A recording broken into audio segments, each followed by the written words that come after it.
You working today?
Good afternoon, boys and girls, and welcome to another edition of the American Hotspur here on Stateside Footy. I'm your host, Steve Silver, and joining me today is a friend of the program. He is one half of one of the best duos in Spurs YouTube, Tottenham Hotspur, the Tottenham Hotspur space.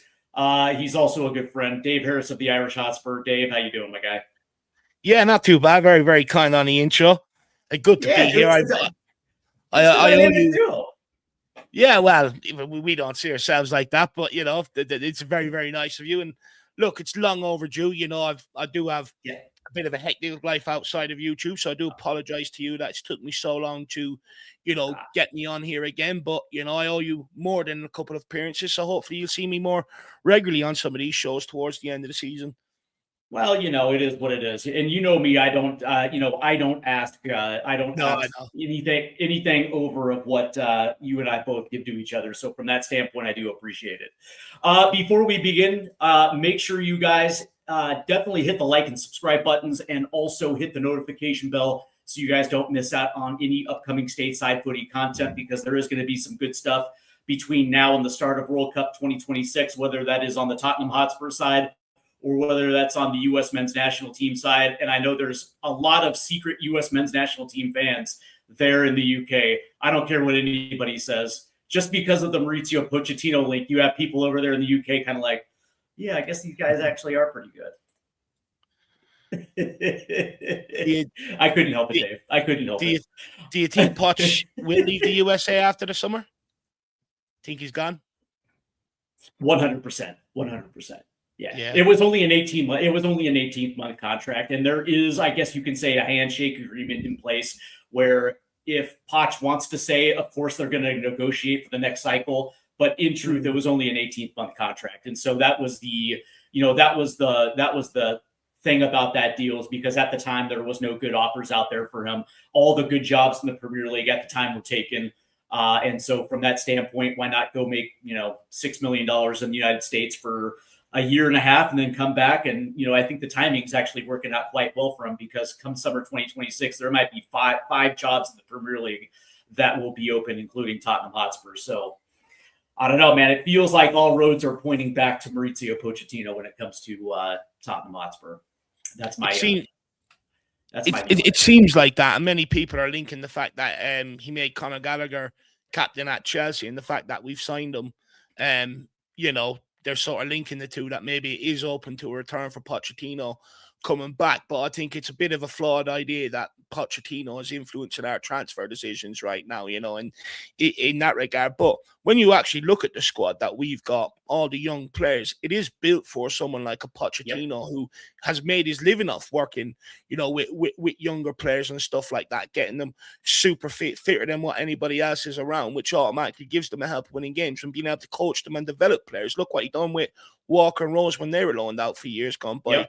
Jan Vertonghen, look how much he brought him on, and then you go into the midfield, with Dembele, the way he transitioned them from a centre attacking mid at Fulham to a CDM that can sort of get you up the pitch. Look how much he helped Harry Kane's game moving forward. Look how much Son developed underneath him, Christian Eriksen, players like that. So I think the squad is sort of primed for someone like Pochettino if he were to make his return. However, the second time around is never as good as the first, and that's why I'm a bit hesitant.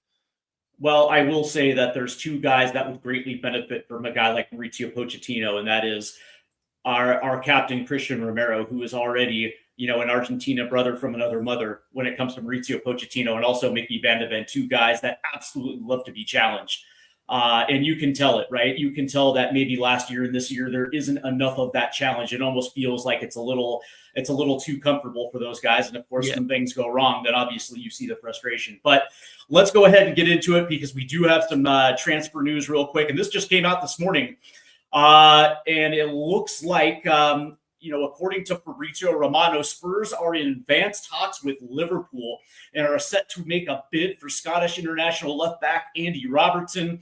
Robertson this season has 13 appearances in the Premier League and 4 in the Champions League. And Dave, when I think about this, it screams a few things. That number one, I don't think Destiny Udogie, number one, is 100% fit. And I think that, Thomas Frank is probably looking at this as, they need somebody in the immediate that will allow a guy like Destiny Udogie to take his time to come back when it comes to fitness, and also potentially challenging Destiny Udogie. But the other thing, and I think this is the big one, I don't think the people around Tottenham Hotspur necessarily are looking at Sousa as an immediate like-for-like replacement at the left back position. I think they're looking at it Sousa as a long-term project, and maybe they took one look at him and just said, listen, maybe he's still recovering from an injury, whatever the case may be, because now all of a sudden left back pops up into my Twitter feed, and it's I'm kind of thinking to myself, it's like, okay, well, Andy Robertson's 31 years old, and so bringing him in for the immediate, fair enough, because you probably want some of that leadership on that back line, especially at that position when it comes to the attack. But that being said, I didn't see this one. This one to me came out of left field, just like yesterday when the report that West Ham and Spurs were trying to swap backup goalkeepers. To me, it just seemed like this is kind of like, huh? Yeah, I guess, when you giving Spurs struggles going forward and stuff like that, I think there's been a large clamour for maybe offensive players this January, but Spurs haven't been able to get their hands on it. And I wonder, is that the fact that we're bringing in someone like Andy Robertson, does that maybe suggest we can't lure that game-changing wing or forward player we need this January, and that maybe it frees Jed Spence to maybe go and push further up the field like he did against Dortmund there midweek, where he absolutely ripped them apart? Maybe is that something they're looking at? But look, when it comes to Andy Robertson, I think there's definitely a part that we do need another left back. Destiny Udogie has sort of proven, due to injury, that you just can't rely on him for a full season. And what this kid Sousa as well, we brought him off the back of one breakout season in Brazil. In fact, his first season in senior football. And if you look at the trend, like we've done with Yang, like we've done with Takai, they're not coming over here to play straight away. Spurs are bringing them over here and going to send them out on loan to develop and stuff like that and get experience into them. This is that, part of that data-led scouting that brings so many players to likes of Brentford, Brighton and stuff like that. And this is going to be a process that's going to happen amongst the transfer windows. However, what a criticism of Tottenham has been in years gone by is they've only bought them players in and have never actually brought in any players of any real quality or experience to really supplement them and really push the squad on and give these kids sort of times to develop. And I think that's what the club are doing here, bringing in Anthony Robertson. He's free. It's not going to cost the club a fortune. He's in a position that we do need covering or provide competition for Destiny Udogie. Defensively, he's absolutely rock solid. Going forward, he's competent. Every time he takes the pitch, he's an honest guy. He's going to give you 100%, but also he's going to bring you a bit of leadership that I think this squad really lacks, Stevie, in terms of it's a very young squad. When I go back and listen to some great Spurs players, Robbie Keane, Defoe, players like that, they all spoke about learning off experienced players in their position, which helped them go on to the path that they went on to become. And I think we need more players like that in and around the group. So I think all in all, Anthony Robertson will actually be a decent signing for Tottenham Hotspur.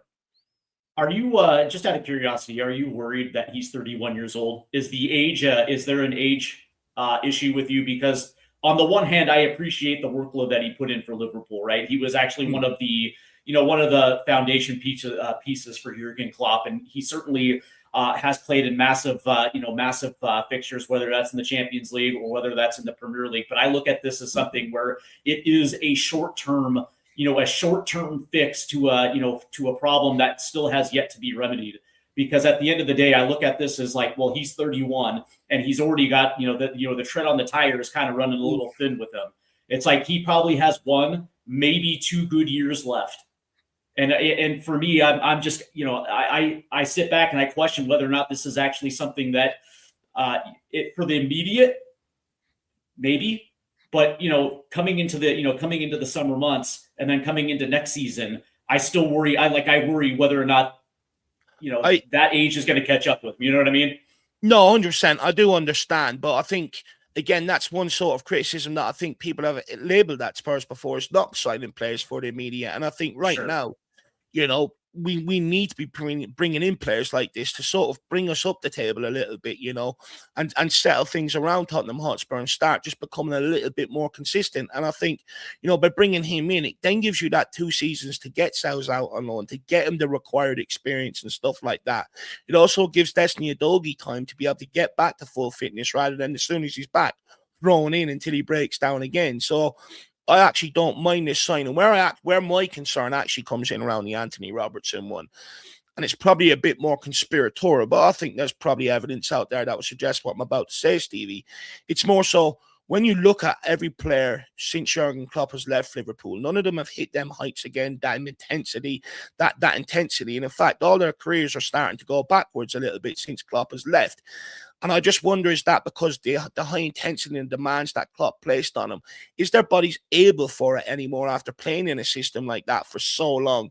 And that's where maybe my little bit of worry comes in. I would think so. And when you consider that Liverpool is specifically built for the strengths of a guy like Jurgen Klopp and the intensity and the demands in which you had to play in that system, right? It's almost like Pochettino in the fact that there is a level that is unacceptable. And, if you want to play, there's going to be, a certain fitness level and there's a certain endurance level that you're going to have to match in order to stay in the starting 11. And, credit to Andy Robertson, he was able to do it. But that being said, that's also kind of a concern for me because you're going from a system that required absolute perfection, absolute endurance, absolute everything. And now you're coming to, a system that's kind of laid back. You know what I mean? And under a guy like Thomas Frank, and I wonder whether there's going to be any of that enthusiasm. You know what I mean? For coming to a new club, but I also question whether or not he's going to be able to deliver what's absolutely needed from the left back position. Right? You see the profile on the right hand side with a guy like Pedro Porro off the 1-2s, playing balls into the box from that deep right handed position. It's the same thing. It's going to be the same requirement for a guy like Andy Robertson. And that's also something that I don't necessarily know if I can pinpoint if that's going to be something that's actually going to be he's able to deliver. Yeah, no, look, I certainly understand the concerns. I really do. But what else is out there right now in terms for Tottenham to bring in for the media in that position, And I think by bringing Anthony him Robinson. Yeah, maybe. But he's also one that suffers with a lot of injuries, and I just think with him and Udogie, what if they're out at the same time? You're sort of snookered. I think with Anthony Robertson over his career, he's provided that he is reliable. He is robust in that regard. Doesn't really ever carry too many injuries in that. So for me, I think that's why the club have maybe made that decision. But also by bringing him in, it's going to be a low sort of cost transfer, which means then it does leave you a bit more money to play around with in the final weeks of the final week of the transfer window in that regard, Stevie. But I also think it's dodging the absolute need, which is getting in an attacking winger, and that is something that this team absolutely cannot avoid. And as we get closer to the February 2nd deadline, the question is whether or not they're going to be able to pull it off, because you would think that a guy like Magnus Akaluche is probably going to be up there. And you understand that both Johan Lang and Thomas Frank absolutely like this kid.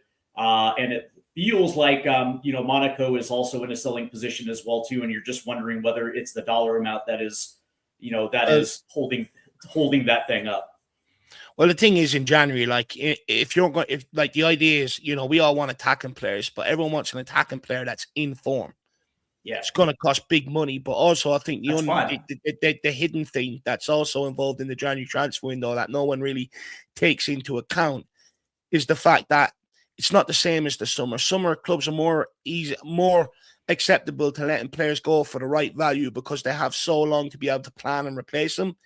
In January, they don't, and it's more of a knock-on effect. Sometimes you could have something lined up, and I've heard plenty of stories like this in podcasts and stuff, that you could have something lined up, but then all of a sudden the selling club can't get that guy, the guy they want to come in and replace him. So rather than make themselves weaker, they just turn it down, and they end up pulling the plug in that degree. So then all of a sudden you're left snookered because it's a knock-on effect, and that's a knock-on effect 4 or 5 clubs down the line, that everyone's looking to get in their guy before they let their guy leave. So it makes it even difficult to bring in players like that in January. When you look at the signings we've made so far and signings that we've made in years gone by in January, we've either signed players like Kinski's and Souzas and players like that from clubs that are willing to take the money that we give them, because ultimately it will fund them for the next 2-3 seasons in their countries and stuff like that. Or you're bringing in players like we've done with Kulusevski, Bentancur, the likes of Conor Gallagher now, Robertson, that we're hoping to bring in, Matisse Tell, are at bigger clubs that are so far on the peripheries that there's not looking like there's going to be much game time for them for the rest of the season. So they're looking to get out and play regularly. And that's the market we're in right now. So I just, that's how the January transfer market works, whether people like it or whether people want to accept it or not. That's just the reality of it. That's why the summer transfer windows are so important. That's why people like me and a lot of other people out there like you and, you know, a lot of Spurs YouTubers hammer home the importance of getting your work done in the summer, because ultimately what you don't do in the summer transfer windows is what cost you in the, you know, coming the season. And that's then why you're in the January transfer window looking for fixes. And everyone says you should never go into a January transfer window looking to fix massive problems, because it's nearly impossible to do. 100%. And you also figure in agents, agents fees and things like that actually kind of have a tendency to screw deals up. But I will say that, you know, when it comes to Monaco, they're the type of team that, really rely heavily on their youth as well too. And it almost feels like they're the type of team that is plug and play. But that being said, it's also a massive loss for a team like Monaco. That is, obviously currently still potentially in the mix down there in France as well too. So they have ambitions as well too. So I would 100% agree with that. We do have to talk a little bit about Mickey van de Ven, because word came out that Liverpool is trying to throw their name to the hat for a guy like Van de Ven. Now, Spurs have said that Van de Ven will not leave the club, with negotiations still ongoing. As everybody knows, the Spurs are trying to lock him down long term. And so far, Mickey van de Ven has said, "Nah, man, I'm good." And now the report suggests that VDV is eyeing a summer move away from Tottenham Hotspur Stadium. But Spurs have essentially said, "Listen, man, that price tag, you're going to have to break an English record in order to pry VDV away." And of course, when you talk about some of the massive clubs in Europe, his name actually approaches. But that being said, I actually kind of like this. I like this stance, Dave, that number one, Spurs are not going to let go of their best players for a song and dance. Like, if you want it, you're going to have to make it worth our while. That's the first thing. But also, Thomas Frank has come out and suggested that actually VDV is actually quite happy with Spurs. Now, you have no idea whether or not that's a song and dance, and he's not going to tell the truth when it comes to something like that. But that being said, I look at this as VDV is the type of player that absolutely wants to be in Europe, wants to play in European play. And of course, you look at the form that we have in the Champions League. You looked at it last year, his form when it came to the Europa League. He actually had some of his better performances. And of course, the Europa League final last year. But that being said, that's where his ambition level is. And there's a really good chance that come this summer, with the idea of no European play next season, that it's actually, this situation is going to go from bad to worse, and he actually just might force his way out of Tottenham Hotspur. That being said, where do you stand on this? And from a Tottenham standpoint, they're kind of in a position where they probably should hold him to the final 3 years of his deal, correct? Yeah, well, I think as it stands today, there's 3.5 years left on his deal, which means, for the rest of this season and next season, Spurs aren't in any immediate danger where we have to bow to the pressure of selling them. However, if it gets down to 2 years left on the guy's contract, then and he looks like he's not going to sign, that's the time where you're going to be able to extract that £100 million from a club for him rather than maybe having 1 year left, because then all clubs will do is just wait for January the transfer window to come around to negotiate with him and sign him on a free. And Van de Ven will take that option because he'll get a massive payday, in that regard, because there's no transfer fee for it. So, for the rest of the season and next season, we're safe in that regard. But at the end of the day, I think we've got to do our utmost to be able to tie him down to a contract. Yeah. I think, it's not just about him, but it's about the partnership of him and Romero. Despite what people say, for me, that is a top European elite level sort of Champions League, partnership. And there's going to be many clubs that are going to be looking at Mickey Van de Ven. When you look at the likes of Real Madrid, they've got aging centre backs, means they're going to be in the market. You look at Liverpool, they need someone to come in and help Van Dijk. Ideally, a left-sided centre back. You look at Bayern Munich, aging centre backs. So there's a big market for Chelsea also looking for centre backs. So there's a big market for centre backs coming up, and Mickey Van de Ven is going to be one of the highest properties on everyone's shortlist. I think everyone realizes that this guy, if he can stay injury free, he's going to become probably one of the best centre backs in world football. And then, so there's going to be a huge clamour for him. So Tottenham need to do massive work here. However, I think Thomas Frank lied to us in the press conference about him being happy at Tottenham. I think in general, he might be happy at the club, but he's not clearly happy under Thomas Frank, highlighting when he walked off against Chelsea, ignoring the guy. So I don't believe he believes in this manager. And I go back to the Harry Kane situation. Harry Kane, we were able to stave off selling him for years because we were bringing in top managers after Pochettino, Jose's, Conte's, which then, when you're bringing in managers at that level that have histories of winning titles and trophies and Champions Leagues and European Cups, it entices your best players to stick around and give it another opportunity. Whereas if you're Mickey Van de Ven and you brought in Postecoglou and then you're bringing in Thomas Frank, doesn't exactly scream of a club with ambition. You don't exactly believe in their managers being able to get you up there to be able to compete for Premier Leagues and Champions Leagues and stuff like that regularly. So, right now, if you are him, you probably are looking at maybe getting out of there. You also look at Harry Kane in terms of as soon as he's left Tottenham. You look at the respect that's been put on his name around Europe compared to when he was at Tottenham. Look at the recognition he's getting. Look at the records he's breaking. Look at the trophies and medals he's putting in his cabinet. They're the things you look at when you're a player, when you retire. Not only that, once you've got them in your CV, you're always going to have work right up until you're dead. You're always going to be able to support your family with money coming in from media, doing club appearances, talking about great nights, doing media events and stuff like that. So there's more to it than just their playing days and stuff like that. So all in all, if you are Mickey Van de Ven, right now, what is that Tottenham to make you stay here and sign on that contract? However, what I'm not going to do is what people have done in the past with the likes of Romero when it came up last summer, Harry Kane when it came up before, where people get butthurt because the guys don't want to stay here and they want to move on. But people actually miss the message on why they want to move on. They want to move on because they have ambitions to go and win things. That's exactly what fans want. So we shouldn't get butthurt by it. We should actually support that and put more pressure on the club to keep these guys. I think there's a big clamor sometimes around of everybody wanting to be on the right side of the media. But the media ain't there to help Tottenham. They're always trying to sell Tottenham's best players, give reasons why they should go and stuff like that. Whereas if we really want to kick on and we really want to start competing, you build around your best players. It's not a difficult concept to understand. So therefore, we should be supporting these players and put more pressure on the club to bring in better transfers, better managers to be able to support these guys' causes. Because at the end of the day, their ambition is to win trophies. That's what us fan wants. That's exactly right. And that's exactly right. And you wonder if Mickey Van de Ven's the type of dude who is, while he's negotiating, saying exactly that, it has nothing to do with the club. He loves the club. But the reality is my ambition is up here. And you guys are talking about an opportunity to reset, and this is a new day. But if that's the case, the manager has to have that type of ambition that matches the players. Because when I look at it, that center back pairing of Christian Romero and Mickey Van de Ven, me personally, I've always thought, like, talent-wise, pound for pound, was better than Vertonghen and Jan Vertonghen and Toby Alderweireld. I like that center-back pairing, but talent-wise, this is night and day different, and it's actually quite better when you look at the pace and you look at the skill that both of these players have. And the goals they provide.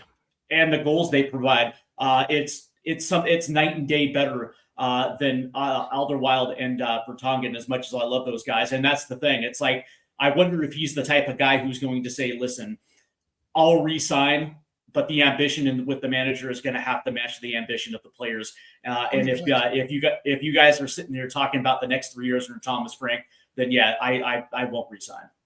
100%. Like I wonder if he put them on notice and basically said, "Listen, man, there's Pochettino, there's Tuchel, there's Nagelsmann. There's going to be some very good managers that are going to be available this summer. You're going to have to do better than Thomas Frank."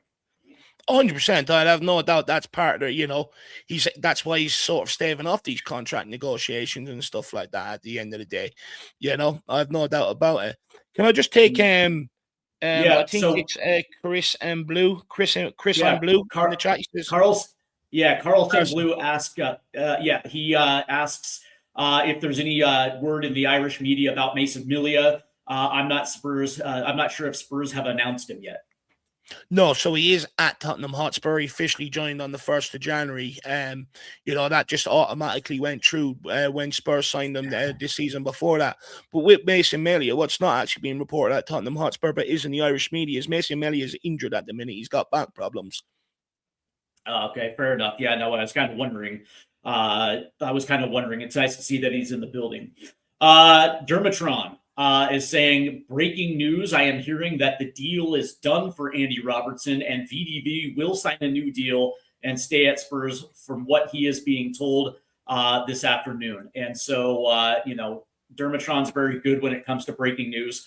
And so if this is what it is, then we have ourselves a new left back, and it looks like VDV will stay. And of course, I'm sure Derma will, on his own show, will be covering that as well too. But Dave, let's go ahead and get into it, because when Spurs beat Dortmund midweek in the Champions League, I thought two things. Number one, that this crew wasn't going to allow themselves a repeat of West Ham, especially on the brightest lights in Europe.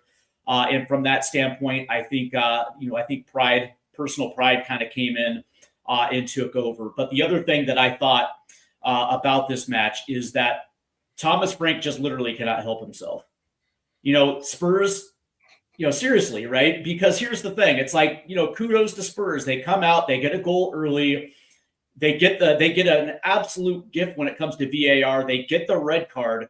And then soon right after it, they push forward and Dominic Solanke gets his first goal of the season. Congratulations, Dominic Solanke. But that being said, when it came to halftime, he just literally cannot help himself. And I know that on the Irish Hotspur, Jack was saying yesterday that there is reasons for it because the squad itself is threadbare and he didn't necessarily want to push forward and risk injury. But that being said, he also is not the type of guy that's going to push forward. Like, I looked at this match perfectly and said, listen, if there was an opportunity to really put Dortmund to the sword, this was the match. You got the red card. You have the man advantage, and you can push until 60, 65 minutes before taking your foot off the gas. And if you want to bring on the youngsters, you absolutely can. And then you can finish out the game. But me personally, when I was looking at the intensity and the momentum the squad had in the first half, there is something to be said that they could have kept that up for at least 20 minutes in the second half, potentially get a third, potentially get a fourth, and then take their foot off the gas and call it good, and actually put to rest all of the toxicity that we have seen over the course of the last couple of months. But instead, he takes his foot off the gas literally at halftime. This was the exact same thing that happened to Sunderland, where they nicked a first half goal, they looked good, and then they took their foot off the gas. And it was only because Borussia Dortmund were at a man disadvantage that they themselves had to bunker. But also in the second half, they lost complete rhythm. They couldn't string two passes together. And it was literally in the second half, it was two teams that were essentially bunkering. And I was literally furious. It's like, on the one hand, yes, massive win. But on the other half, it's like, dude, can we please, just for once, even with the man advantage, we can't put together two halves of football. But that being said, it is a win. It's a massive win.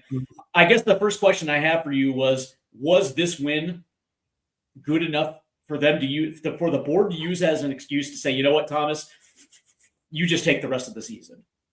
Look, ultimately, I actually think the board put pressure on Thomas Frank to start the game like that. Notoriously, he doesn't start home games like that. He sort of, that's what's leading to a lot of our poor record at home this season is he sits off teams, allows them to get comfortable in Tottenham Hotspur Stadium, build up their confidence, and all of a sudden they turn the game on us. We've seen that repeated time and time again. But ultimately, I think because there was up to like 10, 12,000 seats unsold ahead of a Champions League game, which, by the way, is the club's biggest selling point and has been for years. I think the board literally called him in for that meeting that's been well documented. And I think they've called him in and said, look, Thomas, you have to start playing more on the front foot. It's one of our biggest fixtures, probably the biggest fixture at home in the Champions League this season. And it's unsold. And we've never seen anything like this. You're going to have to bring a better brand of football to keep bringing the paying Spurs fans in. We need them at the end of the day. So I think he was actually forced to start off the game like that personally. But I think ultimately the way we finished the game is the reason why Thomas Frank is not going to be cut out for this job long term.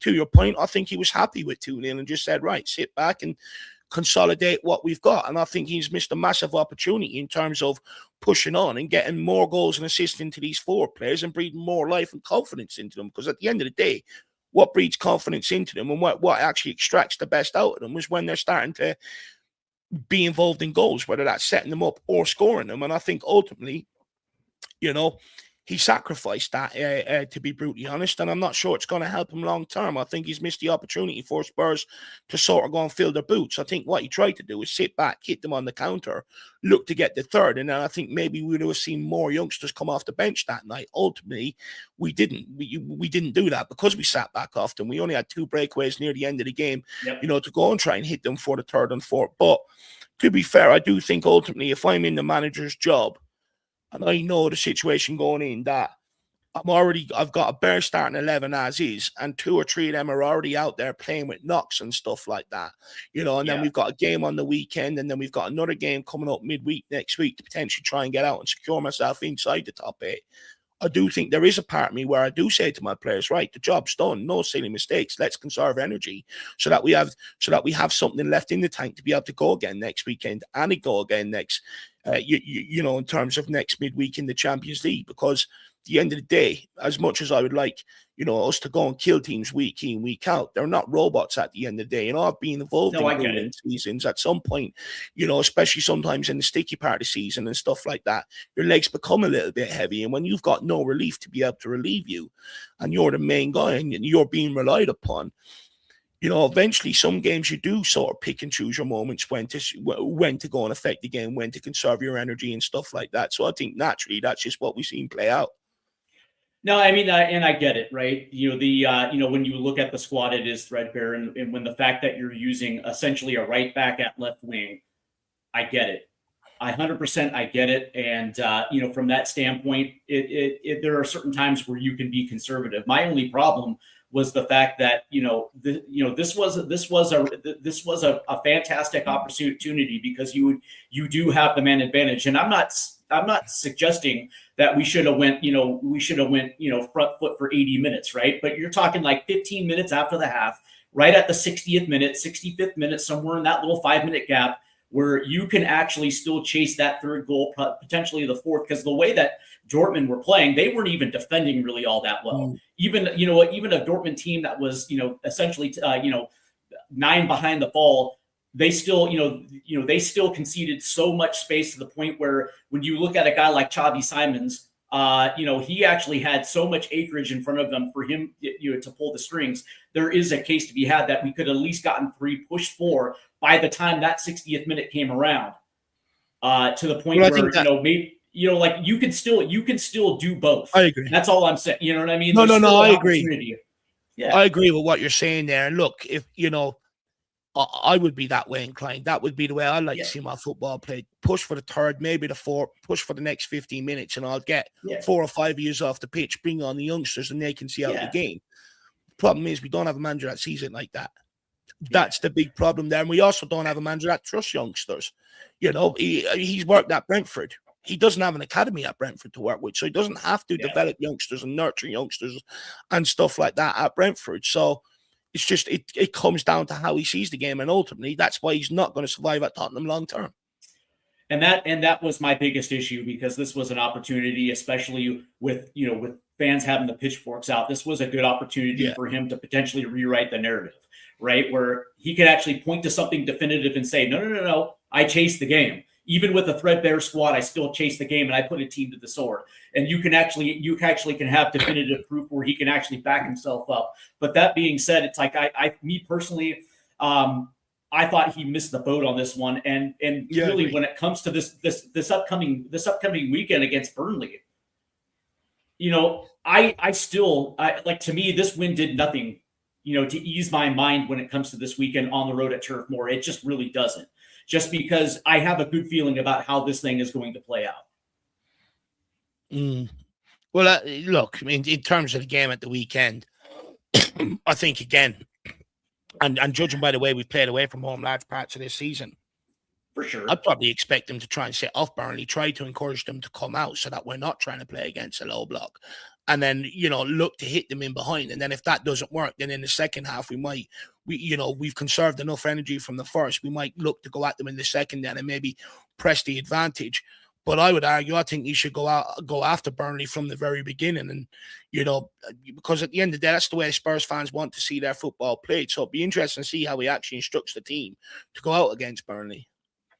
Yeah, no, it's interesting, right? Because that was what was said going into that Nottingham Forest game, that they were going to push the tempo and potentially just go right at them. And what happened for the first 45 minutes? They just essentially conceded the entire first half. And were put in a position where they absolutely got dummied in that first half, and the game was lost. But that being said, I look at this squad, and again, I understand there's injuries, but Dave, but I just go right back to it, and I look at the squad. I'm like, these guys are absolute bona fide internationals. You know what I mean? When you look at their national teams and you see a World Cup winner, you see a starting center back in Mickey Van de Ven, you see Jed Spence getting caps with England. Same thing with Dom Solanke. You look at Conor Gallagher, who was a captain at Chelsea, who's still involved in the national team. And you look at some of these players, it's not for a lack of talent. That's the issue. For me, I don't buy the narrative that this squad isn't good enough, because me personally, I look at it and I'm like, you know what? We're actually wasting some of the primes of these players. And I got to be honest with you, that's the problem with this, is there's just diminishing returns, because I think really when it comes down to it, when you see what happened against Borussia Dortmund, I don't think this was really Thomas Frank. I actually really think this was more players than anything else, where they're kind of looking at it like, yeah, we kind of have to actually kind of salvage some goodwill here. Because right now, it's about the manager, but it's also in some respect about the players as well. Yeah, look, I actually think this narrative born about the squad not being good enough is a narrative painted for everyone that believed what Frank was going to deliver, and he's under-delivered, and they just don't want to sit there and admit it, to be brutally honest with you. People sit there and say, we want top players. Porro's an international starting right back for Spain. Romero's a World Cup winner starting centre back for Argentina. Van de Ven starts for Holland, same with Xavi Simons. Destiny Udogi's routinely in the Italy squad. Bentancur's always, starting midfielder in the Uruguay squad. Mawani played in a World Cup final. Kudos starts for Ghana all the time, and his career's been on the rise. So there is a lot of talent in this squad in terms of pedigreed international footballers. And it's not like international footballers we've had in years gone by, where it's been your Davies and your Sanchez maybe playing, where they're playing for international teams where it's maybe easier for them to get into. Jed Spence starting fullback for England now recently and stuff like that. So, I don't buy this squad narrative either. I mean, I would ask the question, well, where was that narrative last season then given to the manager and stuff? It wasn't. Everyone blamed last season's manager for absolutely everything, and it was a silly idea to do because now they're stuck in a corner with Thomas Frank, because if you're going to put the injuries and all the other little bits on the manager last season, tactics and everything else, then, you're ultimately backing yourself into a corner when it comes to Thomas Frank. And if the same things keep persisting, at what point do you maybe start looking at something a little bit different? So I just think it's a narrative born out of maybe Frank not delivering what everyone expected. But I also don't think a lot of people done their homework. I was one of the only YouTubers out there, one of the at the time that sat there and sort of said about Thomas Frank not really being the right choice for Tottenham amongst all the fanfare. And that's because I didn't sit there and believe what the media told me about these guys or reports or stuff like that. I went and done my own digging and my own research and made my own conclusions.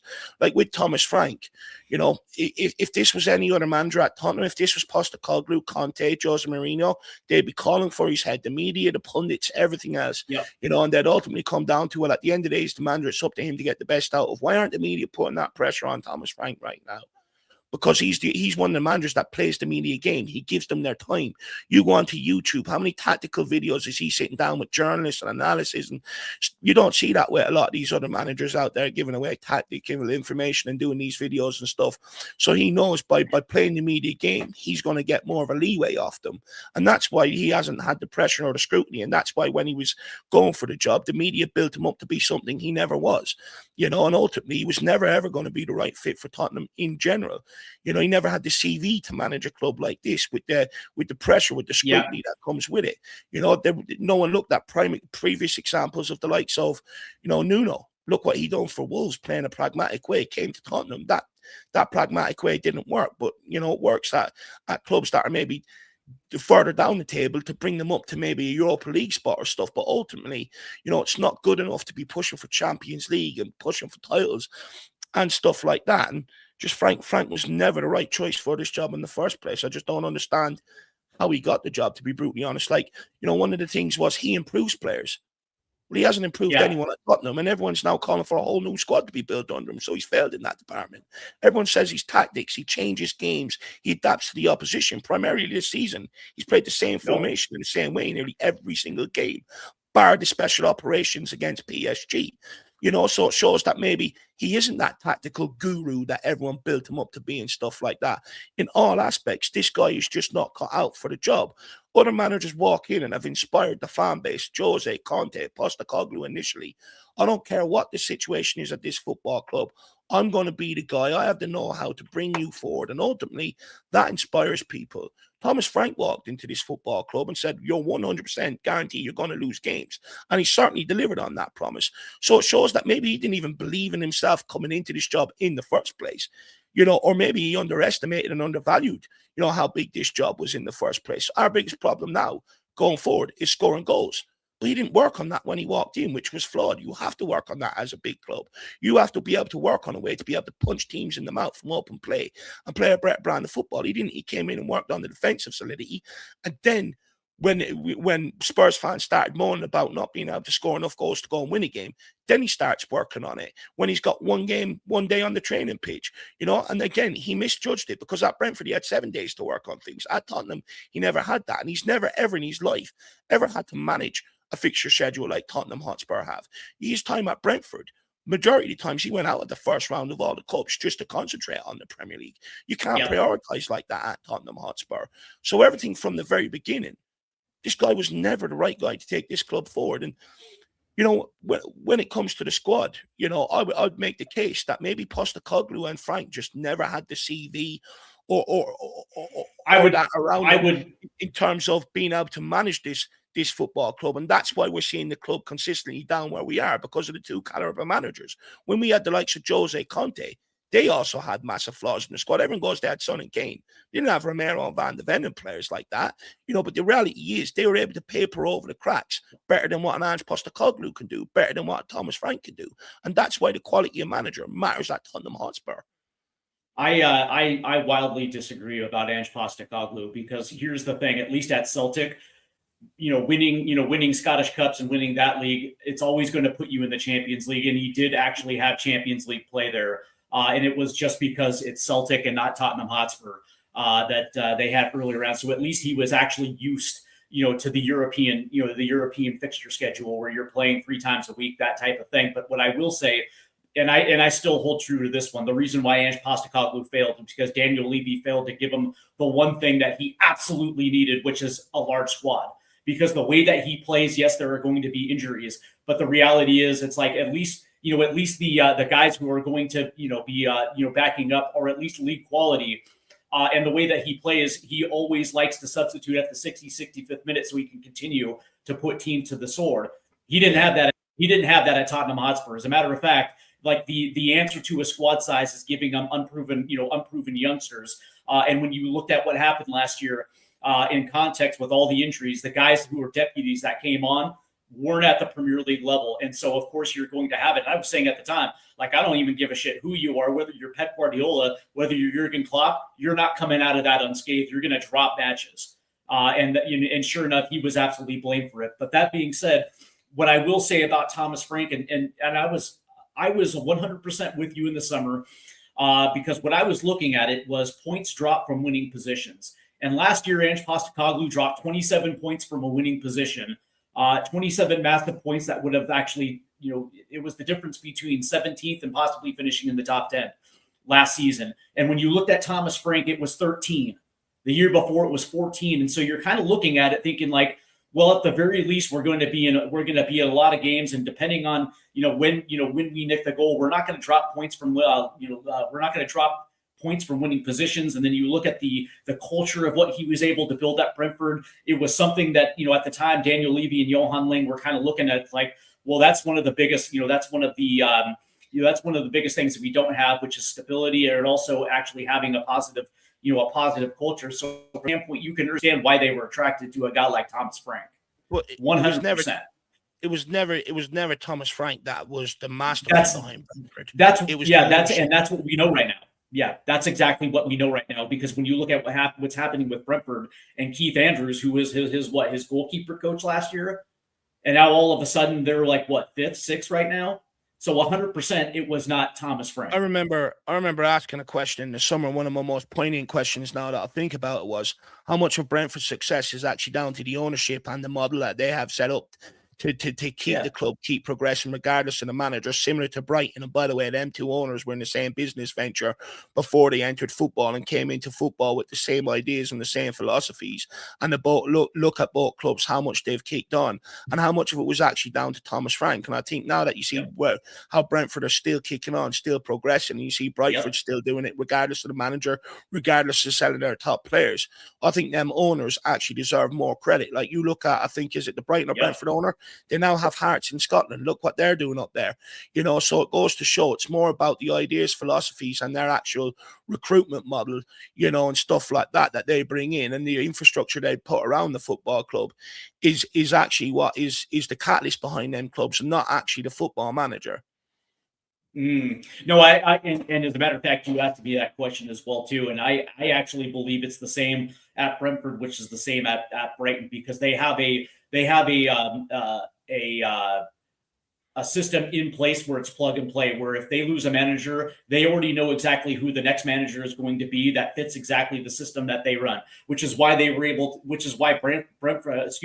was able to let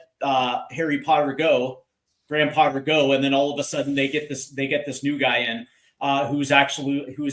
it's been a seamless transition. It's the exact same thing at Brentford, where they actually have a system in place. The players are brought in for specific tactical reasons. And when it comes to the coaching staff, they already know exactly the profile of coach that they want in place that is going to be able to jump in when one leaves.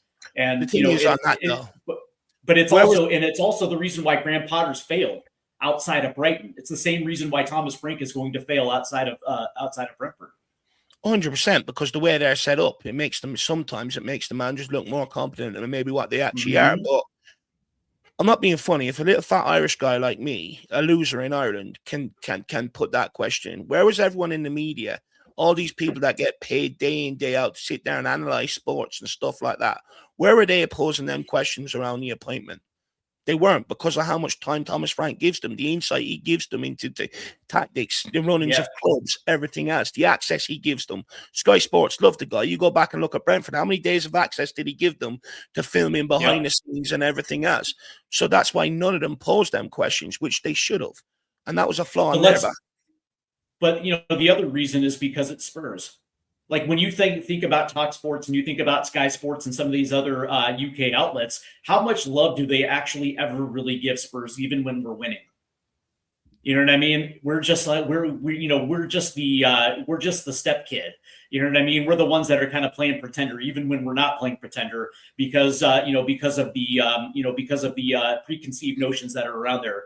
That's for me is one of them. But it's also the fact that, as everything you just said, it's because Thomas Frank is a great guy.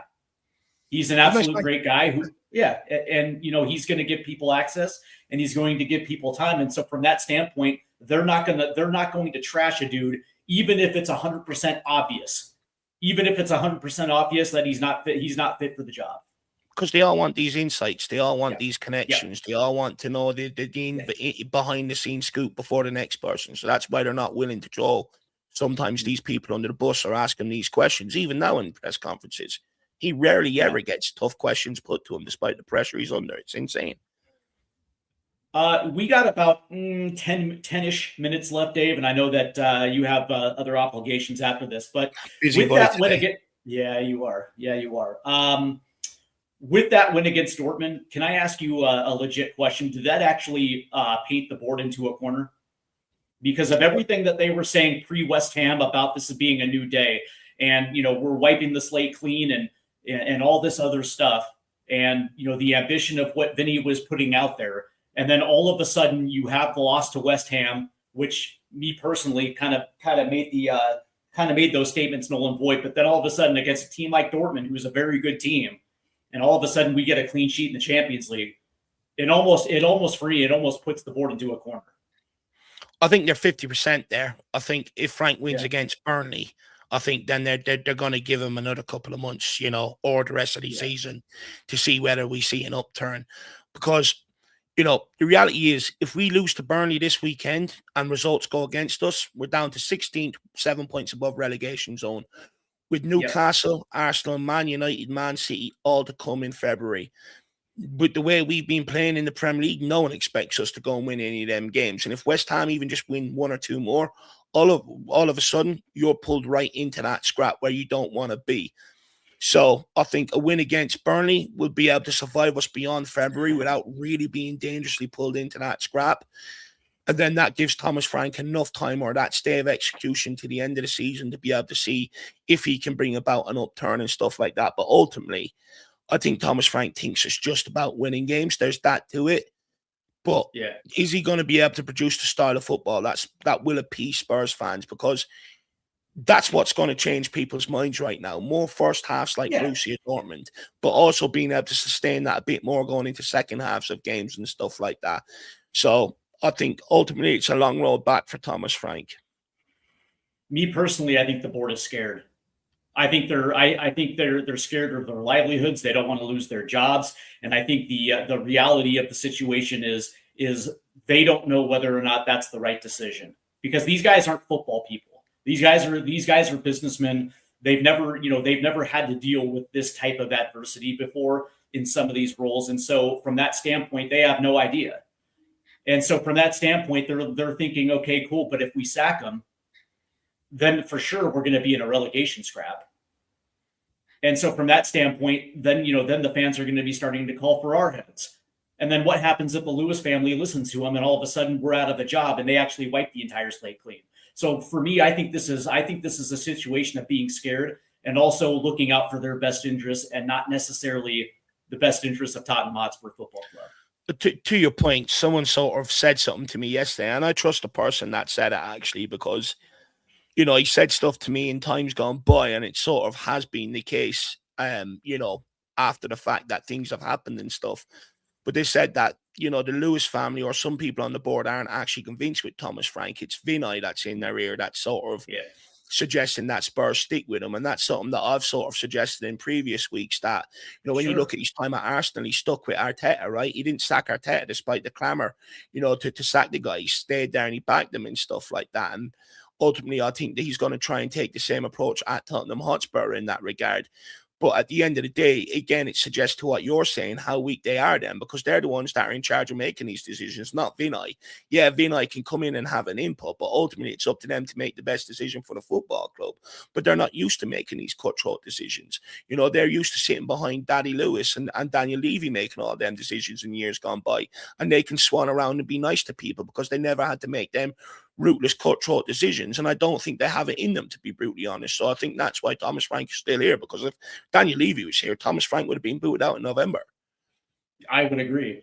I would agree. And what's funny is like when people talk about that comparison with Arsenal, you have to understand exactly where Mikel Arteta was coming from. He was a Pep Guardiola disciple, essentially learning and essentially getting that on the job experience from a guy that absolutely dominated the Premier League.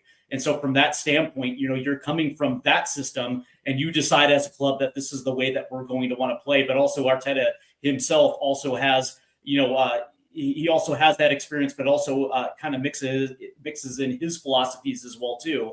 And you can see with the backing of a board like Arsenal, they were able to kick on to a certain extent. That being said, Thomas Frank is not coming from that style of play. No. He's Thomas Frank, and I still have no idea exactly, the style of football he wants to play. But it is what it is. I'll digress on that. Dave, we have less than about 5 minutes left. Yeah. So, of course, tomorrow, we also have the pre-match buildup over on the Irish Hotspur. That's going to be fantastic. How do you see tomorrow going? Away at Turf Moor against Burnley, against a team that's sitting in dead last that is absolutely going down.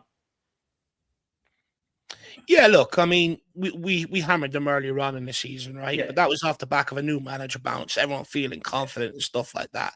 This is a different Tottenham Hotspur now. The pressure's on us heading into this game. And, usually sometimes in these sort of games where you expect Tottenham to go and win because all the odds and all the stats are telling you they should, they let you down. Look at Bournemouth, 11 games unbeaten. All of a sudden, we cured them. West Ham, 10 games without a win. We cured them. Burnley, I think, are 13 games without a win and no win since, I think, October or something like that. So the warning signs are there about Dr. Tottenham sort of rocking up here tomorrow and maybe curing Burnley in that regard. But the pressure's on. We can't afford to lose these. We have to bank 3 points here if we want to be able to stave off relegation talk and being dragged down into that battle. And also with Thomas Frank, the pressure's still on. He has to bag 3 points here. But I think, looking at on paper, everyone goes, this should be an easy fixture. The last 2 games against Man United and Liverpool, they've took results. Yeah, they took results from them games, so it's not going to be that easy. They're sort of stumbled upon a system now that is starting to yield a bit of results and they're starting to believe in it. And a team like that, when they're believing in the system and getting results, are a different proposition to maybe the team we faced earlier on in the season. So it's not going to be an easy game, but I think it comes down to us not allowing them to believe that they can get some out of this by us forcing them back, pinning them back in their own half for large periods, and just trying to put pressure on them in terms of getting balls into the box, taking shots, and just putting pressure on them until the crack dams. And then after that, go again. Just do not sit off them away from home and give them the belief, because the crowd are going to be up for it tomorrow as well. They're thinking, nice one, another big club. Let's see if we can turn them over. So, if you sit off them and you start letting them build that confidence, well, we've seen what's done for other teams and how much we crumble. So I think, the important thing is how we conduct ourselves tomorrow and the manner we go at it. It's the same thing it was the same thing against West Ham United, right? These are the matches that absolutely scare me because these teams have absolutely nothing to lose. And they're not afraid to go out there and have a match, even if they do leak a couple goals, they're going to take it right at us. And that's the thing. It's the same thing with West Ham United at home. They have absolutely nothing to lose. And what's funny is going into that game, it's like I wouldn't be surprised if they decided not to bunker back and start pressing. And sure enough, that's exactly what they did. They started pressing the ball a little bit. And they started getting some positive results. And I just look at this and I'm just like, well, until I actually see it, it's hard for me to actually believe it. I know Spurs fans are like 3-1. Carlson Blue is saying 3-1 with a Randall Colomuani hat trick. And it's like, until I actually see it, that's where I'm kind of at right now. And so I absolutely hate to pick against Spurs, but there's a difference between form in the Champions League and form in the Premier League. And it's something that, until we actually see them put together a 2 or 3 game, run on the bounce, I'm going to have to decline to get too super excited about it. I actually picked a 2-1 West Ham win at home. And in this one, I think I'm kind of at that 1-1, 2-1 type of scenario. Like I want to see a complete full game from Spurs, and until we see it, I'm going to be like, I hate to be the one. Yeah. Look, we just got to avoid making any silly mistakes switching off tomorrow. That's what ultimately losers use these games, lapses in concentrations, Yeah. So if everyone's at it, there's no reason why we shouldn't have enough to be able to get a win here. Well, let's hope you're right. Quickly before you go, Dave, what's on tab on the Irish Hotspur? So we'll have the predicted lineup, I think, is coming out either, at some point this evening. Then tomorrow we'll have the pre-match build-up from midday Irish time or UK time, and then watch along and that. So then, that's what we've got coming up. It's been a pleasure, Steve. I really enjoyed this, actually. It's flew by. Yeah, I know. I actually, you're actually one of my favorite guests because we can actually carry on a pretty good conversation for a full hour. And I do want to thank you again because I know you're busy and I do appreciate it. Quickly, make sure you hit the like and subscribe buttons and also hit the notification bell so you do not miss out on any upcoming conversations here on Stateside Footy. Also, head over to the Irish Hotspur, show Dave and Jack some love. I want to thank everybody who tuned in, participated in the chat. Katie Rixum, I also want to say thank you. Carl Slim Blue, Wayne Bonner. We have Playful Spurs. We have Dermot right there, THFC, Tottenham Till We Die, and everybody that was tuning in also on X and also here on YouTube. I want to say thank you. It's awesome. And again, show some love by hitting that like and subscribe button. And we will be back tomorrow. Of course, we have the Hotspur live stream as well, too. And you probably will be able to catch me also on the pre-match build-up over on the Irish Hotspur. So it's going to be absolutely fantastic. It is a weekend full of Spurs, so make sure you don't miss out. Thank you, guys. Enjoy the afternoon.